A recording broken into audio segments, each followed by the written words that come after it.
Serial Pedang Kayu Harum judul ke-9. Pendekar Mata Keranjang.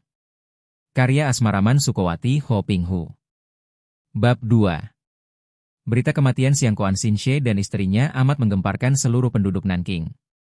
Banyak sekali orang datang untuk melayat. Menurut penuturan 4 orang pelayan laki-laki yang baru beberapa hari bekerja di situ karena kabarnya pelayan-pelayan lama keluar dan pulang kampung, mereka mendapatkan majikan mereka itu kedua-duanya telah mati di dalam kamar tidur mereka. Memang agak aneh. Apalagi ketika para tetangga itu mendapatkan bahwa 2 mayat Siang Koan Leng dan istrinya itu telah dimasukkan ke dalam 2 buah peti yang sudah tertutup. Akan tetapi tidak ada yang meributkan soal ini. Tidak ada jalan lain bagi mereka kecuali melayat dan ikut berkabung karena bagaimanapun juga, suami istri itu dikenal sebagai pedagang obat yang pandai mengobati orang sakit dan sudah banyak orang sakit sembuh oleh pengobatan mereka. Kepala daerah yang sudah mengenal baik Siang Koan Leng dan istrinya, datang pula melayat begitu mendengar berita itu dan dia pun merasa curiga, maka dia memaksa 4 orang pelayan itu, dibantu oleh orang-orang kepala daerah itu sendiri, membuka sedikit peti-peti mati itu agar dia dapat melihat wajah suami istri yang dikabarkan mati mendadak itu. 2 buah peti mati itu lalu dibuka sedikit dan digeser penutupnya. Nampaklah wajah 2 orang suami istri itu, wajah yang pucat tak mengandung darah lagi, wajah jenazah yang sudah tidak bernyawa lagi. Si kepala daerah baru percaya dan peti itu pun ditutup lagi dan dipaku. Dan para tetangga juga kini percaya bahwa suami istri itu sudah benar-benar mati. Hanya, tidak ada yang tahu bagaimana 2 orang yang tadinya sehat-sehat itu tiba-tiba saja meninggal dunia. Selama 2 hari banyak tamu berdatangan dan bersembahyang di depan 2 buah peti mati itu. Asap hio mengepul dan bau dupa wangi yang dibakar memenuhi ruangan. Pada hari ketiga, anak tunggal suami istri yang mati itu, yang selama beberapa hari itu menjadi pertanyaan para tetangga dan kenalan Siang Koan Leng sekeluarga, tiba-tiba saja muncul, dan berlari-lari sambil menangis dan memanggil ayah ibunya. Keadaan menjadi gempar dan mengharukan ketika Siang Koan Hai, yang menjadi buah bibir dan pertanyaan para tetangga karena tidak nampak, apalagi karena 4 orang baru itu mengatakan bahwa mereka belum pernah melihat putra majikan mereka itu karena semenjak mereka dipekerjakan, tuan muda itu sudah tidak berada di rumah, menangis terseduh-seduh di depan 2 peti mati itu. Ayah, ibu, kenapa kalian mati? Kenapa? Apa yang telah terjadi? Dia menangis dan bertanya, akan tetapi tak seorang pun mampu menjawabnya. Dari luar terdengar suara ketawa. Tentu saja semua tamu menjadi terkejut dan menengok dan pandang mata mereka membayangkan kemarahan. Sungguh tidak sopan sekali di dalam ruangan berkabung itu ada orang tertawa. Akan tetapi pandang mata mereka yang tadinya mengandung kemarahan segera berubah menjadi ketakutan dan kengerian ketika mereka melihat siapa yang tertawa tadi. Mereka adalah seorang laki-laki dan seorang wanita. Yang laki-laki bertubuh jangkung kurus, wajahnya tampan akan tetapi mengerikan, dingin dan kaku seperti kedok saja, hanya sepasang matanya yang hidup dan mencorong menakutkan. Yang wanita bertubuh kecil ramping, mukanya berbentuk bagus dan cantik, akan tetapi muka itu pucat sekali seperti muka mayat dan bibir yang pucat membiru itu tersenyum, akan tetapi senyum yang mengandung kekejaman, sedangkan sepasang matanya juga mencorong seperti mata laki-laki jangkung di sampingnya. Kiranya yang mengeluarkan suara ketawa tadi adalah wanita itu dan kini mereka melangkah memasuki ruangan di mana terdapat 2 buah peti mati yang berjajar. Sejenak kedua orang itu memandang ke sekeliling, ke arah para tamu yang nampak terkejut dan bengong memandang kedua orang yang baru datang itu. Tidak ada seorang pun di antara para tamu itu yang mengenal suami istri ini.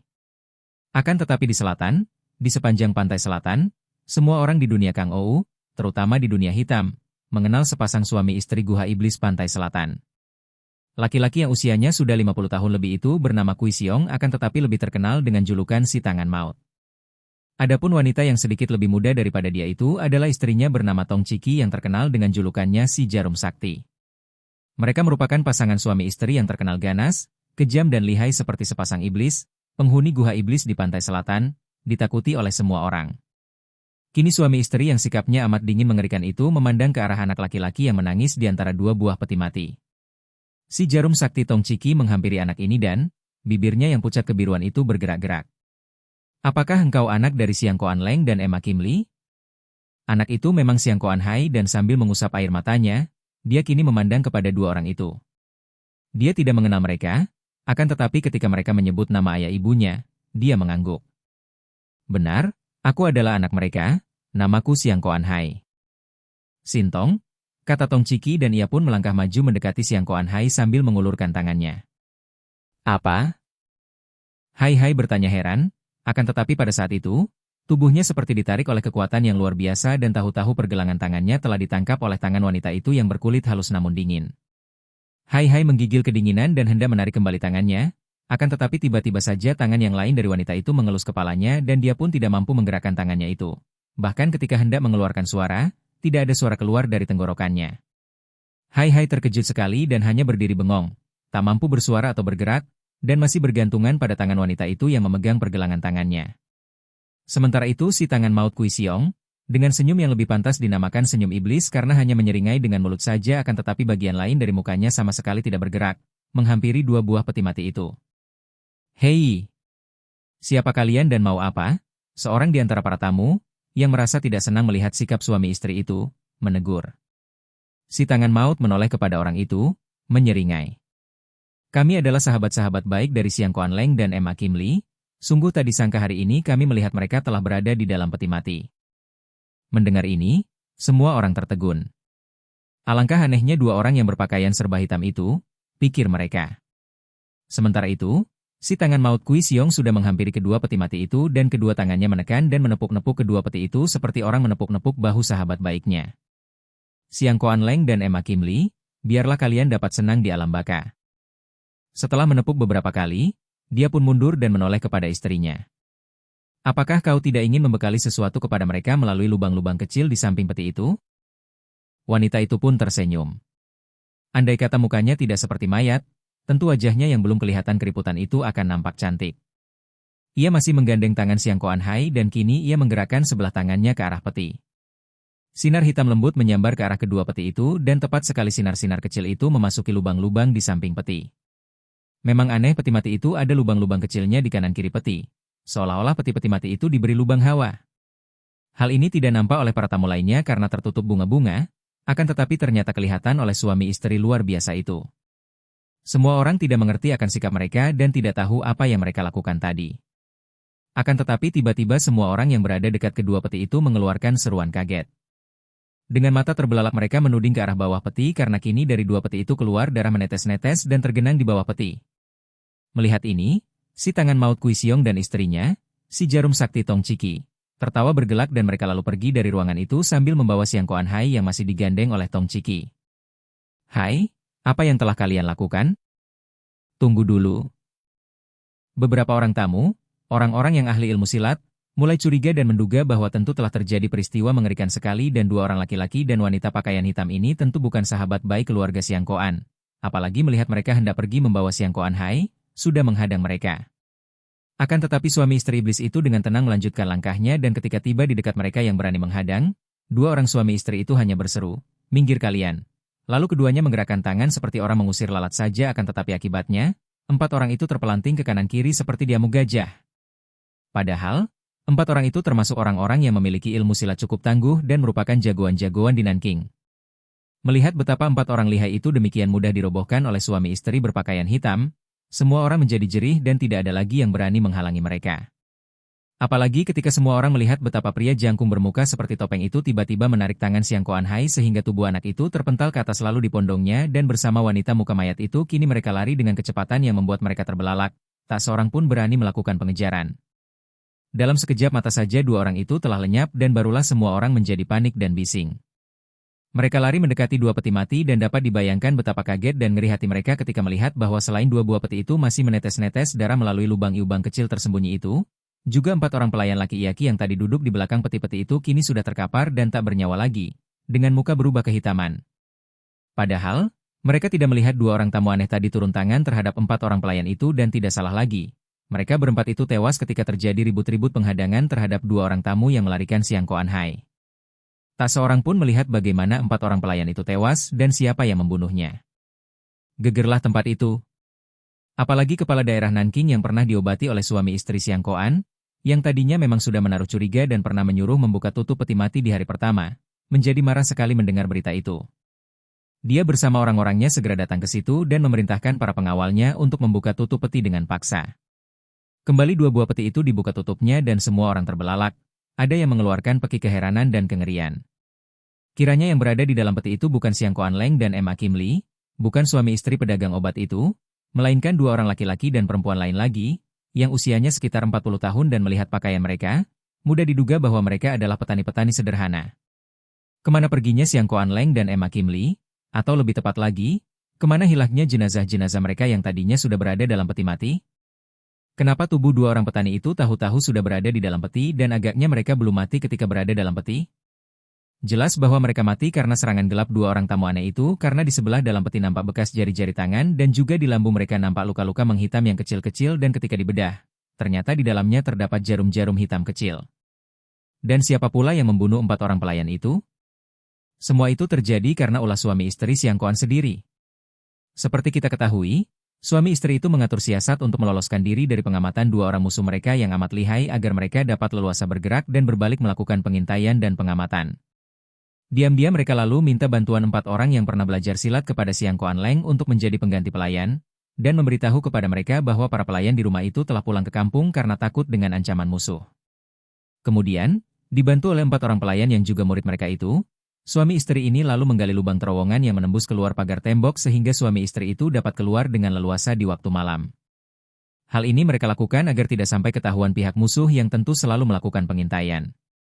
Setelah melakukan perundingan dengan 4 orang pelayan itu bahwa mereka akan melakukan siasat untuk mengelabuhi musuh, Xiang Kuanleng dan Emma Kim Lee pura-pura mati bunuh diri dengan minum racun. Ketika kepala daerah melakukan pemeriksaan, tubuh mereka memang berada dalam peti dan dengan ilmu kepandaian mereka yang tinggi, suami istri itu dapat menghentikan pernapasan mereka, bahkan jalan darah mereka menjadi sedemikian lemahnya sehingga tidak dapat dilihat orang begitu saja, dan wajah mereka menjadi pucat seperti mayat, juga mereka sanggup menahan napas sampai beberapa lamanya. Dengan kepandaian itu, mereka dapat mengelabuhi kepala daerah dan orang-orangnya. Untuk keperluan pernapasan ketika peti itu tertutup, mereka sengaja membuat lubang-lubang kecil di kanan kiri peti yang agak tersembunyi di antara bunga hiasan peti. Malam hari sebelum terjadi kunjungan dua orang suami istri iblis itu, diam-diam Xiang Kuanleng dan Emma Kim Lee keluar dari peti mati dan melalui jalan terowongan di bawah tanah. Mereka pergi ke dusun di luar kota. Tidak sukar bagi mereka untuk menemukan sebuah rumah terpencil di pinggir dusun. Setelah melakukan pengintaian, mereka merasa girang sekali menemukan suami istri yang mereka cari-cari, yaitu sepasang suami istri berusia kurang lebih 35 tahun dan yang lebih cocok lagi dengan siasat mereka adalah bahwa mereka itu hanya tinggal berdua saja di rumah kecil miskin yang sunyi terpencil itu. Suami istri petani itu belum tidur dan tentu saja mereka merasa terkejut melihat munculnya Xiang Kuanleng dan istrinya yang begitu saja mendorong daun pintu dari luar sampai jebol. Siapa? Teriak petani itu, akan tetapi Xiang Kuanleng telah menotopnya sehingga dia tidak lagi mampu bergerak ataupun berteriak, sedangkan Emma Kim Lee melakukan hal yang sama terhadap istri petani. Itu ada pakaian anak-anak, bisik Emma Kim Lee kepada suaminya. Mereka mencari dan menggeledah rumah kecil itu, akan tetapi tidak menemukan orang lain. Biarpun mereka adalah orang-orang yang biasa melakukan perbuatan jahat akan tetapi kali ini mereka bekerja secara rahasia dan bersembunyi dari pengintaian musuh. Maka keduanya tidak berani mencari lebih jauh dan cepat memanggul tubuh suami istri petani yang sudah lemas itu, kembali ke kota Nanking. Melalui jalan terowongan itu mereka mengheret dua tubuh petani memasuki rumah mereka dan cepat memasukkan tubuh suami istri petani itu ke dalam peti-peti mati menggantikan tubuh mereka. Sebelum itu, mereka menggunakan obat bius untuk membuat suami istri petani itu pingsan selama sehari semalam. Setelah melakukan perbuatan itu yang hanya disaksikan oleh 4 orang pembantu mereka, Xiang Kuanleng dan Emma Kim Lee lalu keluar dari pekarangan rumah mereka melalui jalan rahasia dan mulailah mereka melakukan pengintaian dari tempat tersembunyi di luar pekarangan. Kini mereka melakukan pengintaian terhadap rumah mereka sendiri. Mereka melihat kesibukan yang terjadi di pekarangan dan juga di ruangan pendapa di mana 2 buah peti mati diletakkan, melihat orang-orang datang berlayat dan bersembahyang untuk memberi penghormatan terakhir kepada jenazah mereka. Tentu saja mereka terkejut bukan main melihat seorang anak laki-laki berpakaian kotor dan berambut kusut memasuki pekarangan itu. Anak yang bukan lain adalah Xiang Kuanhai yang mereka cari-cari. Hampir saja Emma Kim Lee berteriak melihat putranya, akan tetapi suaminya sudah memegang lengannya dan cepat memberi isyarat agar jangan mengeluarkan suara atau bergerak. Sekali mereka keluar dan kelihatan orang, berarti terbukalah semua rahasia mereka. Boleh jadi Xiang Kuanleng dan Emma Kim Lee merupakan 2 orang yang sudah kehilangan peri kemanusiaan, perasaan mereka sudah membeku terhadap kehalusan. Keadaan hidup mereka yang lalu sebagai 2 orang sesat yang berkecimpung dalam dunia hitam dan bergelimang dengan kejahatan membuat hati mereka mengeras dan tidak mengenal keharuan. Namun ketika melihat Xiang Kuanhai menangis di antara 2 buah peti itu, menangis sambil memanggil-manggil ayah ibunya, 2 orang ini nampak bengong dan termenung. Bahkan Emma Kim Lee sampai mengusap kedua matanya dan Xiang Kuanleng beberapa kali menelan ludah. Bagaimanapun juga, mereka berdua itu menganggap Hai Hai sebagai anak kandung sendiri. Walaupun anak itu bukan anak kandung, Akan tetapi mereka memeliharanya, membesarkan dan mendidiknya sejak bayi berusia 2 bulan, sampai anak itu kini berusia 7 tahun. Dan anak itu cerdas, tabah dan lincah, selalu bergembira dan merupakan cahaya terang dalam kehidupan mereka. Karena watak yang baik dari Siang Kuan Hai itulah yang banyak mendorong kepada suami istri ini untuk memaksa diri melalui jalan benar, tidak pernah lagi mengulangi perbuatan jahat mereka. Demi untuk kehidupan anak mereka itu di kemudian hari maka mereka memaksa diri untuk menjadi orang baik-baik. Karena paksaan dan bukan sewajarnya, maka kebaikan-kebaikan yang mereka pertahankan itu pun mudah luntur dan begitu ada ancaman bahaya kepada mereka, timbul kembali watak jahat mereka. Hidup baik atau kebaikan tidak mungkin dapat dilatih. Kebaikan bukanlah suatu hasil usaha atau hasil latihan, tidak mungkin juga dilakukan karena ketaatan atau karena ingin memperoleh balas jasa. Bukanlah suatu kebaikan kalau dilakukan dengan kesengajaan untuk menjadi baik, bukan pula kebaikan kalau dilakukan dengan pamrih apapun juga, bahkan bukan suatu kebaikan namanya kalau pelakunya menyadari bahwa yang dilakukan itu adalah suatu kebaikan. Kesadaran melakukan kebaikan ini pun jelas menyembunyikan pamrih, betapapun halus pamrih itu, sedikitnya tentu merupakan kesadaran akan kebaikan dirinya yang akan membentuk suatu gambar tentang diri sendiri yang penuh dengan kebaikan. Suatu kesombongan terselubung, dan pamrihnya ingin mengulang suatu nikmat yang timbul dalam hati karena telah berbuat baik. Kebaikan adalah suatu keadaan seseorang yang batinnya penuh dengan sinar cinta kasih. Perbuatan yang didasari cinta kasih pasti benar dan baik, bukan kebaikan lagi namanya, melainkan suatu perbuatan wajar penuh perikemanusiaan yang berlandaskan cinta kasih. Adapun kebaikan yang dilakukan orang tanpa dasar cinta kasih, melainkan kebaikan yang dilakukan karena kesadaran bahwa dia harus berbuat baik, maka perbuatan seperti itu, betapapun baik nampaknya, tiada lain hanyalah kemunafikan, kepalsuan yang menyembunyikan pamrih untuk diri sendiri, betapa halus pun pamrih itu. Dan kebaikan seperti ini akan mudah luntur. Sekali pamrihnya tidak terdapat, maka perbuatan baiknya pun akan berhenti. Kebaikan yang dilakukan dengan kesadaran seperti itu hanyalah merupakan suatu jalan atau cara untuk memperoleh suatu tujuan tertentu, dan kebaikan seperti itu tidak ada artinya, baik untuk diri sendiri maupun untuk orang lain. Tidak anehlah kalau orang-orang seperti Siang Kuan Leng dan Ma Kim Lee, setelah selama 7 tahun menjadi orang-orang baik, lalu tiba-tiba saja dapat kembali menjadi kejam. Kekejaman dalam batin mereka belum lenyap, hanya ditekan-tekan saja selama itu, demi sesuatu yang mereka harapkan dalam hal ini, mungkin demi anak mereka. Kebaikan itu seperti harum bunga. Bunganya adalah cinta kasih dan keharuman itulah kebaikan. Cinta kasih selalu akan menyebarkan kebaikan, tanpa disengaja, karena cinta kasih itu kebaikan, keduanya tak terpisahkan, seperti matahari dengan cahayanya. Keharuan yang menyentuh hati Siang Kuan Leng dan Ma Kim Lee segera buyar ketika mereka melihat munculnya si tangan maut Kui Siong dan si jarum sakti Tong Chiki, dua musuh yang ditunggu-tunggu itu. Kembali Ma Kim Lee hendak bergerak ketika melihat betapa anaknya ditotok dan ditangkap oleh Tong Chiki. Akan tetapi suaminya memegang tangannya dan berbisik, "Jangan bergerak." Tapi, bagaimana kalau mereka mencelakakan Hai Hai? Tidak. Mereka hendak merampas Hai Hai, bukan hendak membunuhnya. Kalau kita muncul dan rahasia kita terbuka, tentu lebih repot lagi bagi kita. Biarkan saja mereka, kita dapat membayangi dan setiap waktu dapat berusaha menyelamatkan anak itu. Mereka berdua terus mengintai dan ngeri juga rasa hati mereka ketika melihat betapa dengan kekuatan sinkangnya yang dahsyat, iblis dari guha iblis pantai selatan itu menyerang ke dalam peti, sedangkan istrinya menyerang pula dengan jarum melalui lubang-lubang angin. Andai kata tubuh mereka yang berada di dalam peti, agaknya sukar bagi mereka untuk dapat menyelamatkan diri.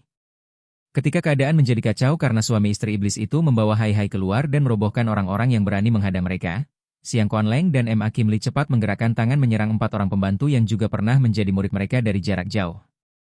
Tentu saja 4 orang itu tidak mampu menghindarkan diri dari sambaran jarum-jarum maut Ma Kim Lee yang dalam hal penggunaan senjata rahasia beracun ini tidak kalah oleh si jarum sakti Tong Chiki.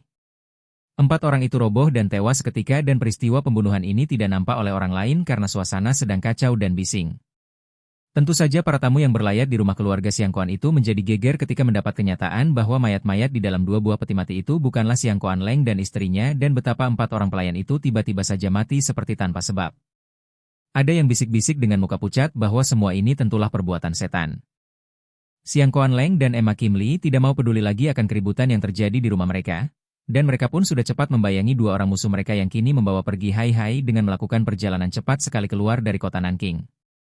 Akan tetapi, suami istri iblis ini sama sekali tidak mengira bahwa jauh di belakang mereka ada sepasang suami istri yang tidak kalah kejamnya melakukan pengejaran dan selalu membayangi mereka sejak mereka melarikan diri dari Nanking membawa anak laki-laki itu.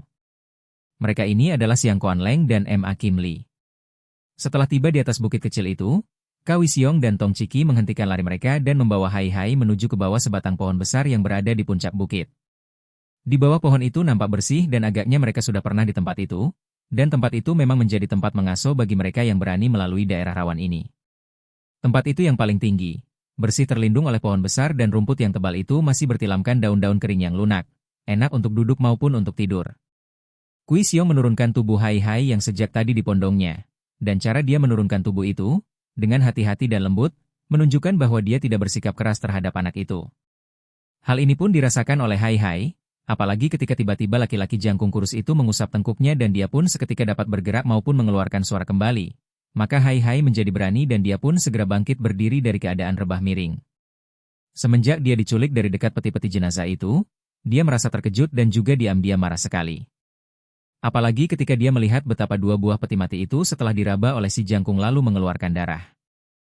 Dia merasa ngeri dan tidak mengerti. Kalau ayah ibunya memang sudah mati, kenapa dari kedua petinya keluar darah menetes-netes? Ketika dia dilarikan dalam keadaan tidak mampu bergerak maupun bersuara. Hai Hai membayangkan semua peristiwa yang dialaminya, sejak malam yang mengerikan itu. Ketika ayah ibunya menjenguknya malam-malam itu, dia merasa curiga dan menduga bahwa melihat wajah ayah bundanya yang tegang, tentu telah terjadi sesuatu yang luar biasa. Dia seorang anak pemberani. Maka, ketika ayah ibunya keluar lagi, diam-diam dia pun lalu cepat meninggalkan kamarnya dan berindap-indap menuju ke belakang rumah. Dan dia pun melihat apa yang telah ditemukan ayah ibunya, bangkai-bangkai binatang dan mayat-mayat bergelimpangan di dalam rumah keluarganya. Dia lalu lari pula mencari-cari dan akhirnya dia melihat ayah ibunya berhadapan dengan laki-laki dan perempuan yang keadaannya mengerikan, seperti dua sosok mayat hidup. Akan tetapi yang amat menarik perhatiannya adalah percakapan yang terjadi antara ayah ibunya dan dua orang aneh itu. Dua orang itu agaknya memperebutkan dia.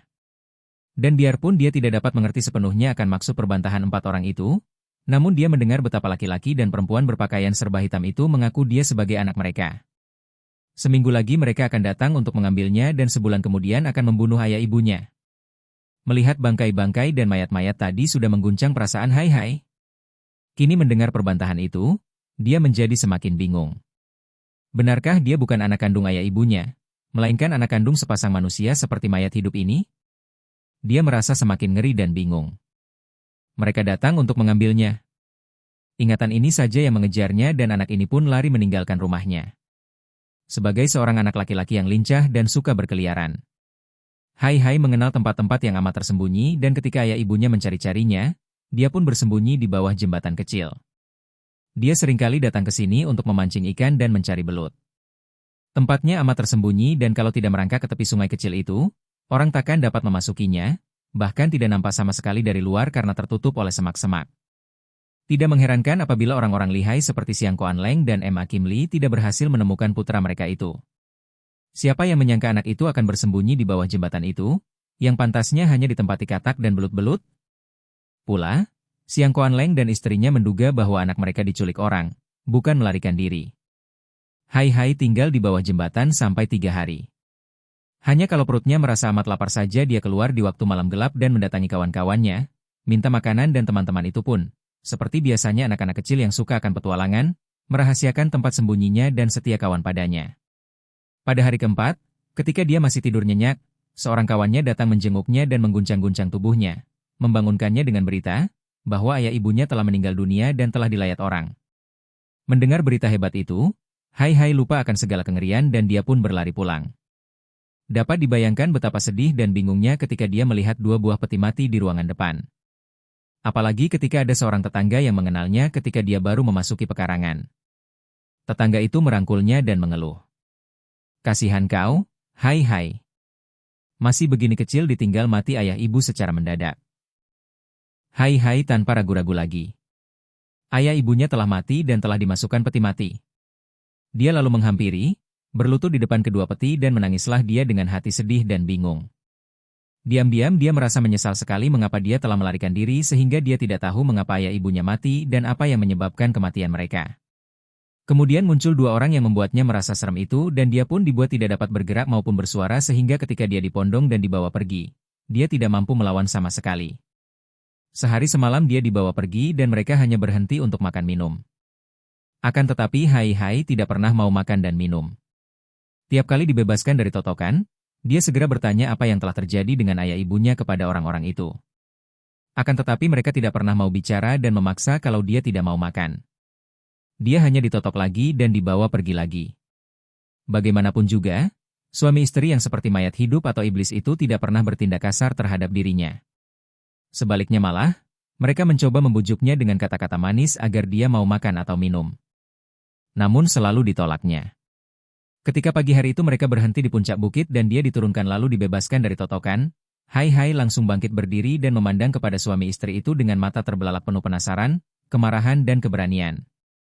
Sebetulnya, apakah yang telah kalian lakukan? Di mana ayah ibuku, dan apa yang telah terjadi dengan mereka? Dua orang itu saling pandang dan agaknya dalam bertukar pandang itu mereka juga bertukar pikiran karena Kui Xiong mengangguk dan membiarkan istrinya yang bicara dengan anak itu. Sintong? Namaku bukan Sintong, namaku Siang Kuan Hai dan biasa disebut Hai Hai, kata Hai Hai dengan sikap angkuh karena hatinya penuh kemengkalan terhadap mereka. Wanita itu tersenyum. Memang manis sekali wajahnya kalau tersenyum walaupun usianya sudah mendekati setengah abad, akan tetapi karena muka itu pucat seperti mayat dan hanya kedua matanya saja yang nampak hidup dan indah, maka kemanisan wajah itu mengandung keseraman. Anak baik, namamu sekarang ini adalah palsu. Engkau disebut Sintong, anak ajaib, dan belum diberi nama, karena itu kusebut Sintong padamu. Ketahuilah bahwa yang bernama Siang Koan Leng itu bukan ayahmu, dan Ma Kim Li itu bukan ibumu. Hal ini sudah didengarnya malam itu ketika dua orang ini berbantahan dengan ayah ibunya. Tentu saja dia tidak mau percaya begitu mudah. Dia seorang anak cerdik yang biasanya berwatak lincah jenaka. Dan walaupun saat itu dia merasa berduka dan bingung, namun dia tidak kehilangan satu angan kecerdikan dan keberaniannya yang memang luar biasa. Bukan anak kandung mereka akan tetapi anak kalian, begitukah? Jangan harap aku dapat mempercayai keterangan itu. Kalau aku bukan anak mereka, bagaimana sejak bayi aku berada bersama mereka? Karena engkau memang diculik oleh mereka sejak engkau berusia 2 bulan. Mereka datang membawa bayi mereka yang berpenyakitan, menukarkan bayi mereka dengan engkau, membunuh 2 orang, 3 dengan bayi mereka sendiri dan melarikan engkau ke utara, ke Nanking. Hai Hai mengerutkan alisnya. Membunuh bayi mereka sendiri dan menukarnya bayi itu dengan aku? Tidak mungkin ayah dan ibu melakukan perbuatan seperti itu. Anak baik, tentu engkau tidak mengenal benar siapa adanya orang-orang yang kau anggap sebagai ayah dan ibu kandungmu itu. Tentu saja aku mengenal mereka. Ayahku bernama Siang Koan Leng dan ibuku bernama Ma Kim Li. Mereka adalah ahli-ahli pengobatan dan berdagang obat-obatan. Mereka orang-orang yang baik dan suka menolong orang, mengobati orang, kalau perlu mengobati otang orang miskin tanpa bayar. Hahaha. Si tangan maut Kui Xiong tertawa dan Hai Hai memandang kepada wajah orang itu dengan mata terbelalak dan hati merasa ngeri. Orang itu benar-benar memiliki muka seperti kedok. Ketika tertawa, hanya mulutnya saja ternganga dan mengeluarkan suara bergelak itu, akan tetapi bagian lain dari muka itu sama sekali tidak ikut tertawa. Sintong, ketahuilah bahwa ayah dan ibumu itu bukanlah orang tua kandungmu dan mereka adalah tokoh-tokoh yang terkenal dengan julukan Lam Hai Siang Mo, sepasang iblis Laut Selatan. Setelah pada 7 tahun yang lalu menukarkan anak kandung mereka yang berpenyakitan denganmu, membunuh 2 orang yang mengasuhmu dan juga membunuh anak mereka sendiri untuk menghilangkan jejak mereka lalu membawamu lari ke Nanking dan untuk menyembunyikan diri, mereka pura-pura berdagang obat. Akan tetapi kami akhirnya dapat menemukan mereka dan telah menghukum mereka. Mereka kini telah tewas, hahaha. Diam-diam anak itu terkejut dan masih ragu-ragu, sukar untuk dapat mempercaya keterangan 2 orang yang seperti mayat hidup itu, akan tetapi juga mulai meragukan keaslian ayah ibunya. Kalau benar aku ini anak kalian, kenapa kalian membiarkan aku diculik orang? Kami sedang pergi dan engkau hanya berada dengan seorang pengasuh yang ditemani seorang Niko ketika mereka datang membawamu dan... Tiba-tiba saja Kui Xiong berhenti bicara dan telah meloncat berdiri diikuti istrinya. Juga Hai Hai terkejut bukan main ketika secara tiba-tiba saja datang angin besar yang membuat daun-daun kering yang berserakan di bawah pohon itu berterbangan. Dan tiba-tiba saja, ketika daun-daun yang tadinya berterbangan dan menutupi pandangan mata itu turun kembali ke atas tanah bersama debu yang tadi mengepul tinggi, terdengar suara ketawa dan tahu-tahu di situ, hanya beberapa meter dari mereka, telah berdiri seorang kakek berkepala botak. Kakek itu tubuhnya bundar seperti bola karet, kepalanya bundar, perutnya bundar bahkan kaki dan tangannya itu seperti bundar-bundar saking gemuknya. Matanya, hidungnya, mulutnya, telinganya, semua berbentuk bundar. Karena gemuk dan berkulit kuning, Dia seperti seekor babi raksasa yang berdiri di atas kedua kaki belakangnya dan memakai pakalan. Pakaiannya kedodoran, celana yang lebar dan jubah yang terbuka bagian depannya, sehingga nampak dada dan perut yang penuh daging, kulit yang kuning mulus tanpa rambut seperti tubuh seorang bayi. Sukar menaksir berapa usia kakek ini, dan melihat mukanya yang selalu menyeringai dan matanya yang lebar itu selalu bercahaya. Mukanya selalu berseri. Orang akan menduga bahwa kakek ini seorang yang peramah dan baik hati. Hehehehe, ada orang-orang yang tidak tahu diri, berani sekali mengotori tempat ini. Kakek itu memandang kepada Kui Xiong, Tong Ciki dan Hai Hai bergantian, lalu melanjutkan. Hayo kalian bersihkan tempat ini, sapu bersih daun-daun ini setelah itu cepat pergi tinggalkan tempat ini. Semua ini diucapkan dengan wajah masih berseri dan ramah sehingga amat berlawanan. Mukanya saja nampak tersenyum menceringai dan ramah, akan tetapi isi kata-katanya memerintah dan bahkan mengandung nada mengancam. Suami istri penghuni Gua Iblis Pantai Selatan itu adalah dua orang tokoh hitam yang amat terkenal di daerah Pantai Selatan. Mereka adalah orang-orang yang sudah biasa mempergunakan kekerasan dan sudah biasa pula dihormati dan ditakuti orang. Hal ini mendatangkan suatu watak sombong dan memandang rendah orang lain. Oleh karena itu, biarpun kemunculan kakek bulat itu tadi mengejutkan hati mereka, setelah melihat bahwa kakek itu nampaknya tidak mengesankan dan tidak menakutkan, apalagi mendengar ucapannya yang mereka anggap sebagai penghinaan, suami istri itu menjadi marah sekali. Tua bangka bermulut tancang. Engkau sudah bosan hidup rupanya. Si jarum sakti Tong Ciki membentak marah dan sekali tangan kirinya bergerak, sinar hitam menyambar ke arah dada dan perut yang tidak terlindung itu. Kakek gendut itu agaknya tidak tahu akan serangan itu, atau memang tidak sempat mengelak atau menangkis. Selain sambitan jarum itu amat cepat dan jarak mereka tidak terlalu jauh, juga kakek gendut itu tentu saja amat lamban gerakannya, mengingat tubuhnya yang gendut. Jelas nampak betapa belasan batang jarum halus berwarna hitam itu menyambar dan mengenai leher, dada dan perut yang tak terlindung baju itu. Nampak jelas betapa jarum-jarum hitam itu menancap di kulit leher, dada dan perut, akan tetapi kakek botak gendut yang sedang tersenyum itu seperti tidak pernah merasakan dan senyumnya tidak pernah putus, bahkan berkedip pun tidak. Tentu saja Tong Ciki terbelalak dan mulutnya ternganga, tidak percaya akan penglihatannya sendiri. Jarum-jarum hitamnya itu adalah senjata rahasia yang ampuh, mengandung racun yang dapat mencabut nyawa lawan yang terkena jarum itu seketika. Akan tetapi, kini jarum-jarumnya menancap di tubuh itu seperti menancap batang pohon saja. Kui Xiong yang juga marah sekali, menyusul serangan istrinya itu dengan terjangan dahsyat. Dia juga terkejut melihat betapa jarum-jarum yang dilepas istrinya itu tepat mengenai tubuh lawan akan tetapi kakek gendut itu tidak roboh. Maka dia pun mempercepat serangannya dan tangannya yang kanan menyambar ke arah kepala kakek botak itu. Kembali kakek itu tidak mengelak atau menangkis, hanya memandang dengan mulut tersenyum menyeringai saja, bahkan matanya berkedip-kedip lucu. Akan tetapi, ketika tangan yang menampar itu, tangan yang mengandung tenaga sinkang amat kuatnya, menyambar dekat, tinggal beberapa senti lagi dari kepala botak itu, tiba-tiba saja tangan itu menyeleweng seperti terpeleset oleh sesuatu yang licin dan sama sekali tidak mengenai kepala itu, hanya menyerong ke samping dan lewat beberapa senti jauhnya dari kepala itu. Suami istri penghuni Gua Iblis Pantai Selatan itu selain terkejut dan heran, juga merasa penasaran dan marah sekali. Orang-orang seperti mereka ini selalu memandang diri sendiri terlalu tinggi dan tidak menghargai orang lain, maka setiap kali mereka gagal, tentu hal ini dianggap sebagai sesuatu yang menimbulkan rasa penasaran dan kemarahan. Mereka lalu tiba-tiba saja menjatuhkan diri bertiarap di atas tanah, bergulingan dari dua jurusan menuju ke arah kakek gendut dan setelah dekat, keduanya menggerakkan tubuh serentak menyerang dari bawah dengan pukulan yang luar biasa dahsyatnya. Pukulan mereka itu datang dari kanan kiri dan menghantam ke arah tubuh gendut kakek itu yang masih saja tersenyum-senyum seperti seorang dewasa menghadapi kenakalan dua orang anak kecil. Suami istri yang tadinya bergulingan dan bertiarap itu, ketika memukul tubuh mereka mendadak meloncat ke atas dan tenaga pukulan yang bertolak dari tanah itu amatlah kuatnya. Des! Des! Dua pukulan itu seperti berlumba mengenai tubuh kakek gendut dari kanan kiri.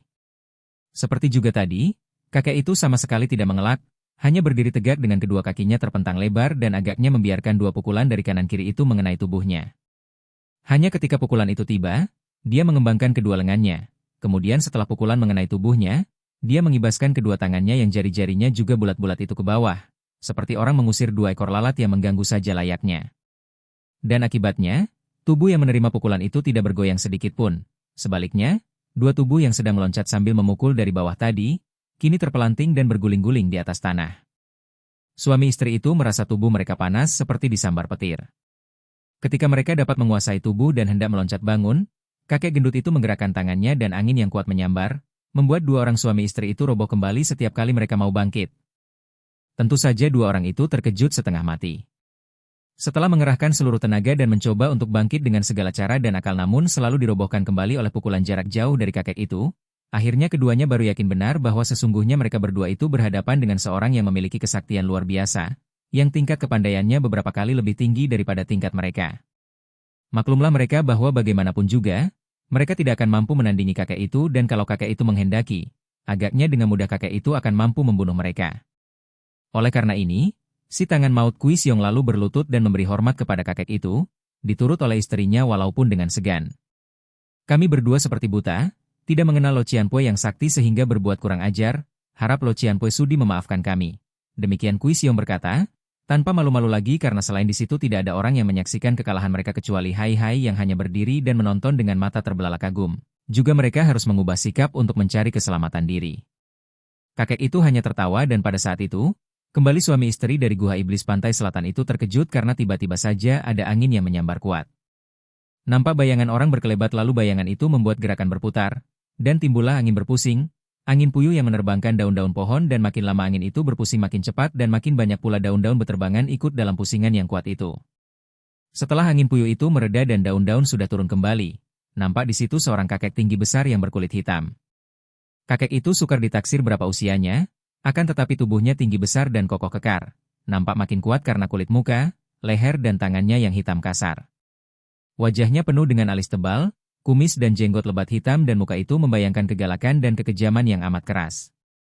Pakaiannya sederhana namun kuat dan ringkas, sepatunya dari kulit tebal dan berlapis besi di bawahnya. Sungguh keadaan kakek ini menjadi kebalikan keadaan kakek gendut yang nampaknya halus dan ramah itu.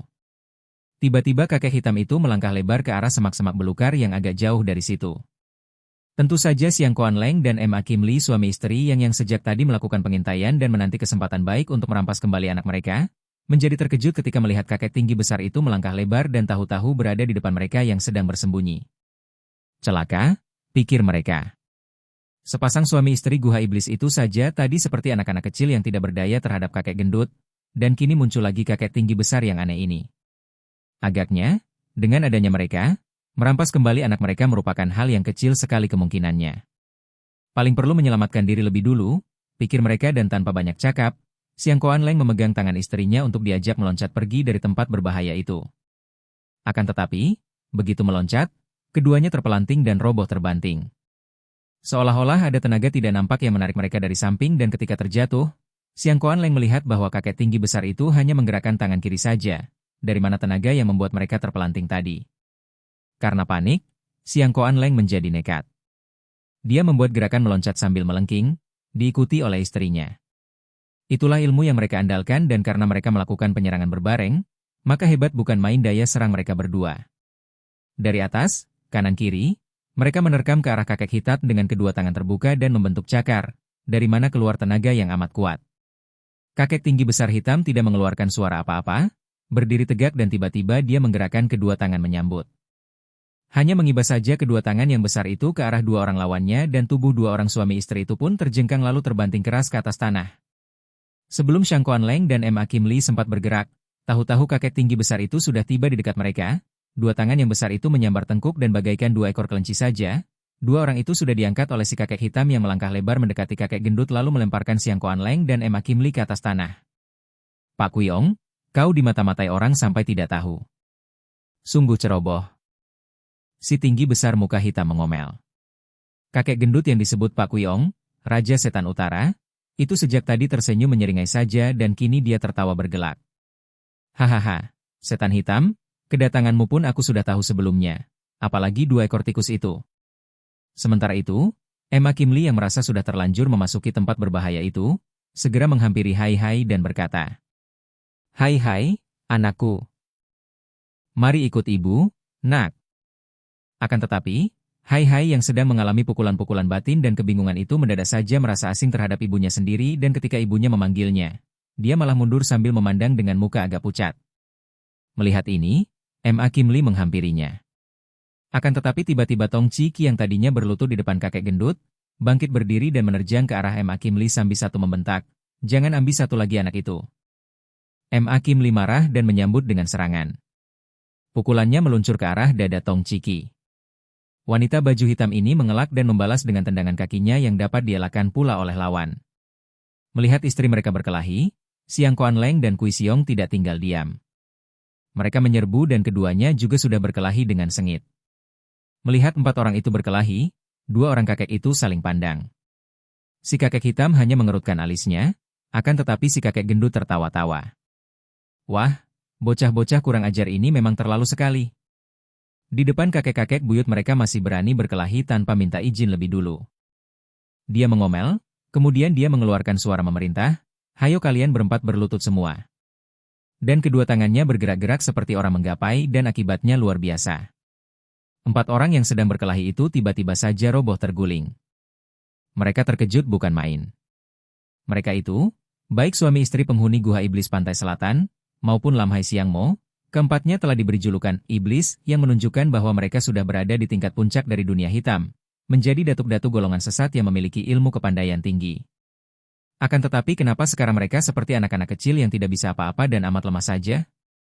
Dan yang lebih mengejutkan lagi, kakek gendut itu tak pernah menyentuh mereka, hanya dengan hawa pukulan saja mampu merobohkan mereka. Karena maklum bahwa mereka semua sama sekali tidak akan mampu menandingi 2 orang kakek itu, maka mereka lalu menjatuhkan dirinya berlutut. Mereka memiliki jalan pikiran yang sama.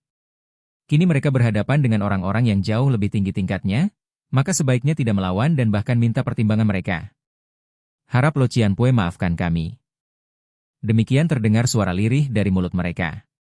Melihat betapa 2 orang yang tadinya dianggap ayah bundanya, juga musuh mereka, yaitu suami istri yang menculiknya, kini nampak tak berdaya sama sekali, seperti orang-orang yang lemah saja, kehilangan kegalakan mereka, terhadap 2 orang kakek aneh ini.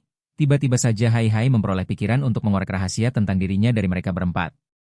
Kalau saja 2 orang kakek itu mau membantunya.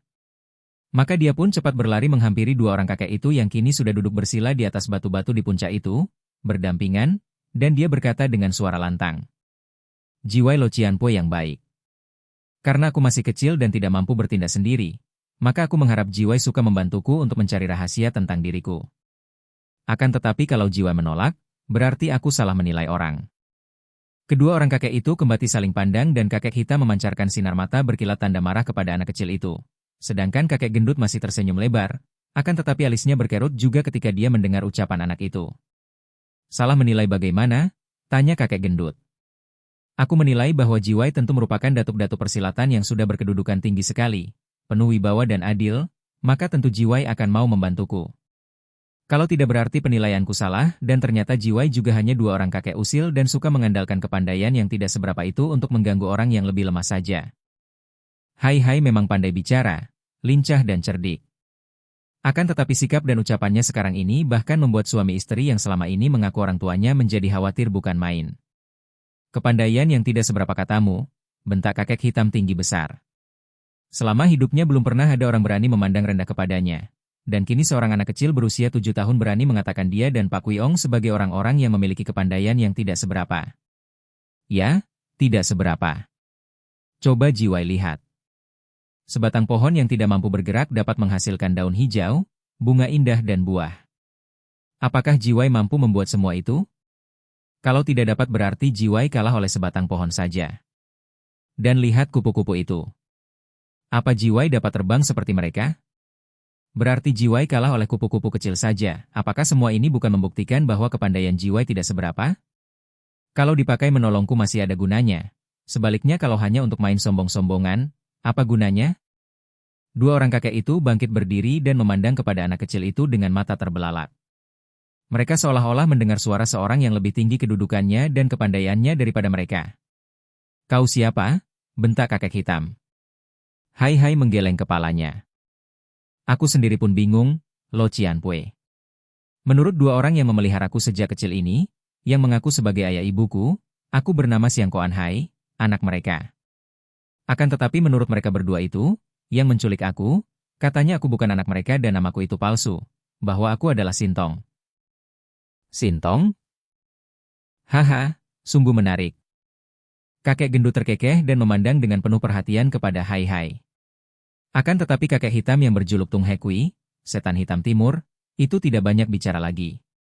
Dengan matanya yang mencorong aneh itu dia memandang suami istri penghuni Gua Iblis Pantai Selatan.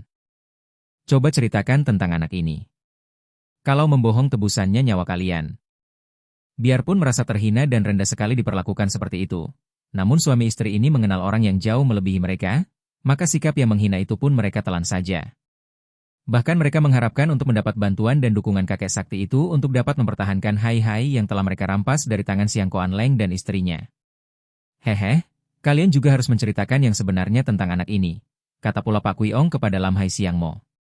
Anak itu adalah anak tunggal kami, Lo Cian Pue, dan namanya Siang Koan Hai, kata Siang Koan Leng. Bohong. Dia berbohong, Lo Cian Pue, bantah Kui Siong. Tidak perlu cekcok. Kau ceritakan lebih dulu yang sebenarnya. Kini kakek hitam Tung He Kui berkata keren. Yang lain diam saja. Si tangan maut Kui Siong lalu bercerita dan merasa dirinya remeh sekali terhadap dua orang kakek sakti itu. 7 tahun yang lalu, suami istri pendekar Pek melarikan diri dari Tibet ketika istri pendekar itu mengandung tua. Mereka terpaksa melarikan diri karena ramalan di antara para pimpinan lama menyatakan bahwa anak yang dikandung itu adalah calon Dalai Lama calon seorang suci dan setelah terlahir tentu akan diambil dan dibawa ke dalam kuil untuk dididik. Nanti dulu, bentak Tung He Kui. Kau maksudkan pendekar Pek yang mana? Apakah pendiri dari Pek Simpang, Perkumpulan Hati Putih, di barat? Kalau tidak keliru, muridnya atau puteranya, Lo Cian Pue. Mungkin puteranya karena dia terkenal dengan nama warga Pek. Teruskan. Berita, itu segera tersiar luas dan terkenallah bahwa ada Sintong yang akan terlahir. Hal ini tentu saja amat menarik perhatian. Dan pada suatu malam, ketika suami istri pendekar itu menyembunyikan diri dalam kuil setelah anak mereka terlahir, baru berusia 2 bulan, datanglah Lam Hai Siang Mo ini dan mereka pun mempunyai seorang anak yang sebaya. Anak mereka itu berpenyakitan dan agaknya, mendengar berita tentang Sintong, mereka lalu membunuh seorang Nikou dan pengasuh anak itu, kemudian menculik Sintong dan meninggalkan anak mereka sendiri sebagai gantinya setelah mereka membunuh anak itu dan merusak mukanya agar tidak dikenal orang dan disangka Sintong yang terbunuh. Kami tiba di tempat kejadian itu dan setelah memeriksa luka dan jarum-jarum yang berada di tubuh para korban, kami dapat menduga bahwa pembunuhnya tentulah Lam Hai Siang Mo. Kami lalu melakukan pencarian dan setelah 7 tahun, baru kami berhasil menemukan mereka. Kami lalu merampas kembali Sintong dan kami bawa lari sampai di sini dengan maksud untuk mengembalikannya kepada orang tuanya yang sesungguhnya. Benarkah cerita itu? Bentak Tung He Kui bengis kepada Lam Hai Siang Mo. Suami istri ini tidak berani menyangka lagi karena memang cerita itu benar. Memang benar, akan tetapi mereka itu membohong kalau mengatakan bahwa mereka akan membawa Hai-Hai kepada pendekar Pek. Mereka bohong. Yang jelas, mereka tentu akan membawa Hai-Hai kepada para pendeta lama untuk memperoleh ganjaran. M. Kim Lee berhenti sebentar sambil memandang kepada Tong Ciki dan suaminya penuh geram. Mereka adalah penghuni-penghuni Guha Iblis Pantai Selatan, mana mungkin mau membantu pendekar Pek? Mendengar percakapan mereka itu, sejak tadi Hai-Hai memandang kepada orang tuanya dengan mata terbelalak dan tanpa disadarinya lagi, kedua matanya itu basah. Akan tetapi dia tidak menangis. Tidak, dia malah mengepal kedua tinjunya, menekan perasaannya yang terguncang. Kiranya benar bahwa dia bukan anak Siang Koan Leng dan Emma Kim Lee. Dia bukan Shi, nama keturunan, Siang Koan, melainkan Shi Pek, putra pendekar Pek. Dengan tabah dia lalu melangkah maju menghadapi suami istri yang tadinya dianggap ayah bundanya. Mereka itu tidak pernah memperlihatkan sikap mereka kepadanya, akan tetapi harus diakuinya bahwa mereka pun tidak pernah bersikap kasar. Mereka itu menyayangnya dengan cara mereka sendiri. Benarkah bahwa aku bukan anak kandung kalian dan bukan Shi Siang Koan, melainkan Shi Pek? Dia bertanya kepada suami istri itu tanpa menyebut ayah atau ibu. M.A. Kim Lee mengangguk. Benar, Hai-Hai. Akan tetapi kami menyayangmu seperti anak kandung kami sendiri. Hal ini tentu kau tahu. Hai-Hai adalah seorang anak yang selain cerdik, juga amat keras hati sehingga dia bukan anak cengeng dan tidak mudah dikuasai perasaannya.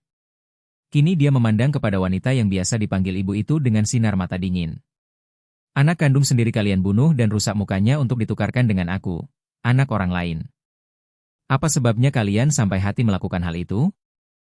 Lam Hai Siang Mo tidak menjawab. Apa sebabnya? Anak itu mendesak. Dua orang itu tetap tidak mengeluarkan suara jawaban.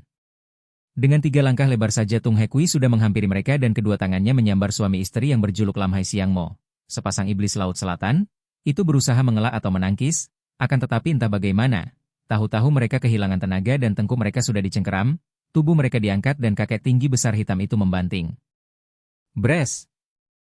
Tubuh suami istri itu terbanting keras sampai mereka terguling-guling. Masih juga tidak mau menjawab pertanyaan Sintong, bentak kakek itu. Siang Kuan Leng dan istrinya terkejut sekali dan kesakitan. Mereka mengangguk-angguk dan cepat Emma Kim Lee berkata kepada anak yang biasanya dianggap anak sendiri yang disayangnya. Anak kandung kami, berpenyakitan dan kami ingin menukarkan dia dengan anak yang sehat. Kami bunuh dua orang itu agar tidak membuka rahasia kami dan kami rusak muka anak kandung kami agar tidak dikenal lagi. Bohong. Tiba-tiba terdengar Tong Ciki berseru, kalau hanya ingin memperoleh anak sehat, kenapa justru dipilihnya Sintong, putra keluarga pendekar Pek yang banyak dibicarakan orang itu? Mereka tentu mempunyai keinginan yang sama dengan kami, yaitu ingin memperoleh pahala dengan menyerahkan anak itu kepada para pendeta lama di Tibet. Mendengar ini, Hai Hai kembali mendesak wanita yang pernah menjadi ibunya. Benarkah begitu? Sambil satu melirik ke arah kakek tinggi besar yang galak dan sakti itu, M.A. Kim Lee menjawab. Benar, Hai Hai. Pada mulanya memang kami ingin menukarkan engkau dengan para pimpinan pendeta lama di Tibet yang memiliki banyak benda-benda indah tak ternilai harganya. Akan tetapi kami lalu merasa suka kepadamu dan menganggap engkau sebagai anak kandung kami sendiri. Kini Hai Hai memandang kepada empat orang itu bergantian dan di dalam hatinya dia merasa heran dan juga ngeri membayangkan betapa empat orang ini merupakan orang-orang yang amat jahat. Tak disangkanya ada orang-orang demikian jahatnya. Terutama sekali dua di antara mereka adalah orang-orang yang selama ini dianggap sebagai ayah ibunya. Diam-diam ia merasa lega dan bersyukur bahwa dua orang yang demikian jahatnya itu bukan ayah dan ibu kandungnya. Kalian adalah orang-orang yang amat jahat. Akhirnya dia berkata, kalian yang menjadi penghuni Guha Iblis Pantai Selatan telah membunuh 4 orang pelayan keluarga Siang Koan, juga semua binatang peliharaan, kemudian kalian membunuh pula 2 orang di dalam peti mati yang menggantikan mereka ini. Berkata demikian, dia menuding ke arah Kui Siong dan Tong Ciki penuh teguran.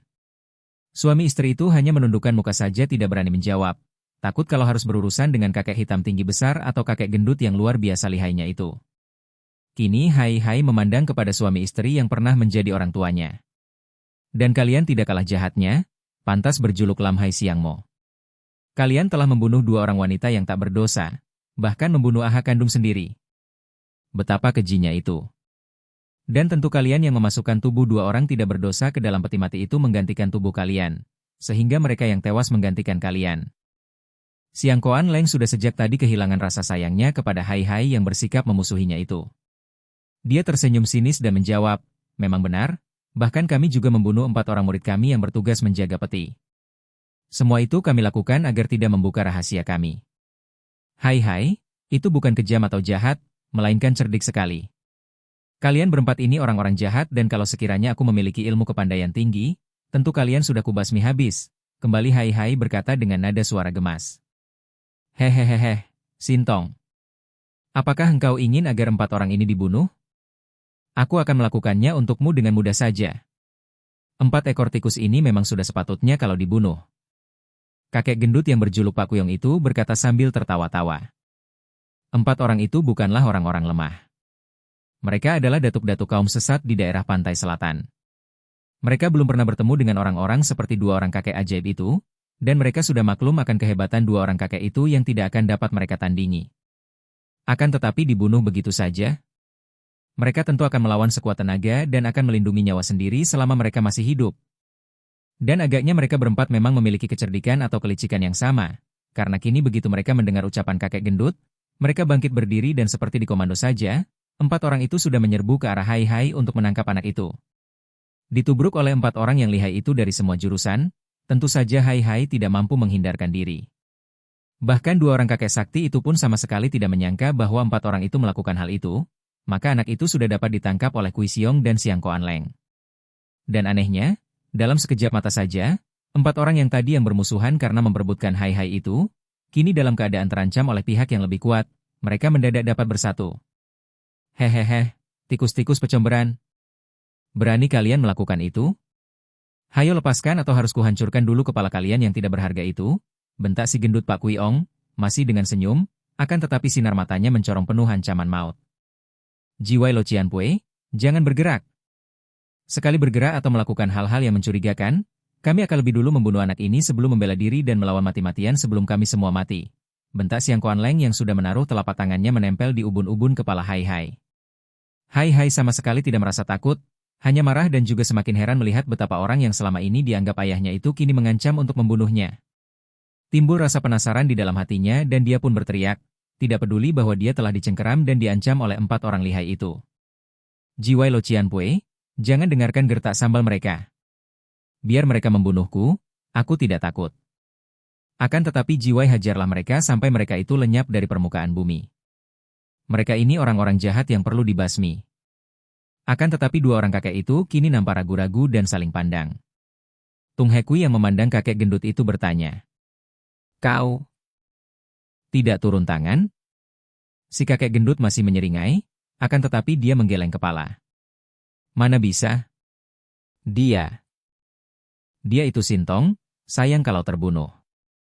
Lalu dia memandang kepada 4 orang yang masih siap siaga sambil mengancam hai-hai itu. Sebenarnya apa kehendak kalian? Kami ingin pergi membawa anak ini dan sedikit saja Jiwai membuat gerakan mencurigakan, kami akan bunuh anak ini lebih dulu. Kata Kui Xiong dan mereka berempat itu tanpa menanti jawaban sudah mulai menggiring dan menyeret hai-hai meninggalkan puncak bukit itu. 2 orang kakek itu, yang memiliki kesaktian jauh lebih tinggi dibandingkan 4 orang itu, hanya saling pandang dan tidak mampu berbuat sesuatu.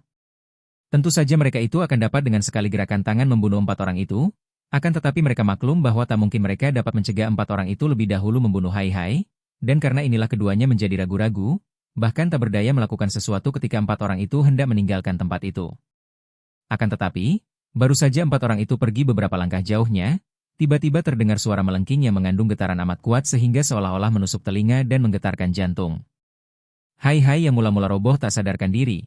Sedangkan 4 orang yang mengepungnya itu pun tiba-tiba menjadi pucat dan mereka berempat itu maklum bahwa suara itu merupakan serangan melalui tenaga hikang yang amat dahsyat.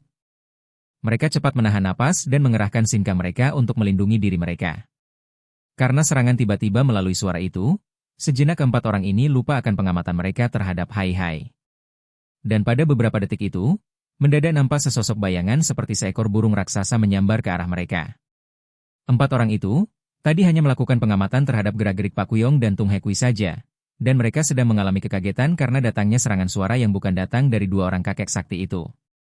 Oleh karena itu, begitu ada bayangan seperti burung raksasa ini menyambar ke arah mereka, 4 orang itu terkejut bukan main. Mereka sedang melawan pengaruh suara melengking, dan kini disambar oleh burung raksasa, yang mendatangkan angin sambaran amat dahsyat, tentu saja mereka terkejut dan berusaha untuk membela diri. Akan tetapi, sambaran angin dari sayap burung raksasa itu sedemikian kuatnya sehingga mereka itu terdorong ke belakang dan pada saat itu, makhluk itu sudah menyambar turun dan tahu-tahu tubuh hai-hai telah dipondongnya dan dibawa melompat agak jauh dari situ. Ketika 4 orang yang hendak melarikan hai-hai itu kini terbebas dari pengaruh suara melengking yang tiba-tiba sudah terhenti dan mereka memandang. Ternyata di situ telah muncul 2 orang aneh lainnya. Seorang kakek berpakaian pengemis dengan baju kembang-kembang dan bertambal-tambal akan tetapi bersih, tubuhnya kurus dan tingginya sedang saja. Kakinya memakai sepatu butut, rambutnya kusut dan aut-autan, demikian pula kumis dan jenggotnya, akan tetapi sepasang matanya tajam bukan main. Di punggungnya nampak sebuah ciu-ou, guci arak, yang berpinggang, dan di tangannya nampak sebatang suling yang panjangnya ada 3 kaki, terbuat dari kayu hitam. Kakek ini muncul seperti dari dalam bumi saja, dan begitu muncul dia tersenyum menyeringai, dan wajahnya selalu berseri gembira seperti orang yang selalu merasa geli akan keadaan sekelilingnya. Dan tak jauh dari situ, telah muncul pula seorang kakek tinggi besar yang berkepala gundul. Kakek inilah yang tadi disangka burung raksasa oleh Siang Kuanleng dan Kui Xiong bersama istri mereka. Kakek yang memakai jubah seorang pendeta lama, jubahnya lebar berkotak-kotak merah dan kuning dan tadi ketika kakek itu meloncat seperti terbang, jubahnya ini berkembang seperti sepasang sayap. Kakek pendeta lama ini berwajah alim, alisnya tebal dan pandang matanya lembut, mukanya bulat dan kedua telinganya amat panjang. Kini tangan kirinya menggandeng tangan hai-hai sedangkan tangan kanannya memegang seuntai tasbih, mulutnya berkemak-kemik seperti orang membaca doa. Tentu saja Siang Kuanleng, M. Akili, Kui Xiong dan Tong Ciki terkejut dan merasa gentar bukan main. Baru saja mereka bertemu dengan 2 orang kakek yang luar biasa lihainya, yaitu Pak Kuyong dan Tung Hekui, dan sekarang muncul pula 2 orang kakek yang juga memiliki ilmu kepandaian amat tinggi, jauh lebih tinggi daripada tingkat kepandaian mereka sendiri. Kakek berpakaian pengemis itu dengan suara sulingnya telah membuat mereka kerepotan dan mereka maklum betapa saktinya kakek yang dapat mengeluarkan suara yang memiliki daya serang sedemikian kuatnya. Juga pendeta raksasa itu jelas memiliki kepandaian luar biasa, karena sekali gebrakan saja sudah dapat merampas hai-hai dari tangan mereka. Kini anak itu yang sudah terbebas pula dari pengaruh suara suling, telah berdiri digandeng kakek pendeta lama itu, memandang kagum kepada penolongnya. Karena maklum bahwa berdiam di tempat itu lebih lama merupakan bahaya besar bagi mereka, sepasang suami istri gua iblis dan sepasang suami istri laut selatan segera menggerakkan tubuh mereka berlompatan dan melarikan diri turun dari atas puncak itu. 4 orang kakek aneh yang berkumpul di puncak bukit itu, agaknya sudah tidak mempedulikan lagi kepada mereka yang melarikan diri. Biarpun Siang Koan Leng dan Kawi Siong bersama istri mereka itu merupakan tokoh-tokoh besar di antara kaum sesat, namun agaknya bagi 4 kakek sakti itu mereka tidak lebih hanyalah penjahat-penjahat kecil yang tidak ada artinya dan karena itu, begitu mereka melarikan diri, mereka pun tidak mempedulikan sama sekali. Bahkan sudah melupakan mereka karena mereka lebih tertarik akan pertemuan antara mereka berempat itu. Sungguh aneh sekali. Siang Koan Leng bersama istrinya dan Kui Siong bersama istrinya, 4 orang yang tadinya saling bermusuhan itu, kini melarikan diri bersama-sama turun dari bukit secepatnya seperti orang-orang yang dikejar setan saja. Dan ketika mereka sudah berada jauh dari bukit itu, mereka berhenti di sebuah hutan dan lenyaplah semua permusuhan yang tadinya berada di dalam batin mereka. Agaknya, peristiwa di puncak bukit tadi, bertemu dengan orang-orang yang jauh lebih lihai, membuka mata mereka bahwa mereka itu sebenarnya bukan apa-apa. Apalagi karena hai-hai yang menjadi perebutan di antara mereka itu kini terjatuh ke tangan orang yang jauh lebih lihai, maka mereka kini sudah melupakan semua permusuhan di antara mereka agaknya. Bukan main, sungguh gila mereka itu. Belum pernah aku bertemu dengan orang-orang selihai mereka, kata Kui Siong sambil mengusap keringat dari leher dan mukanya, menggunakan sehelai sapu tangan hitam.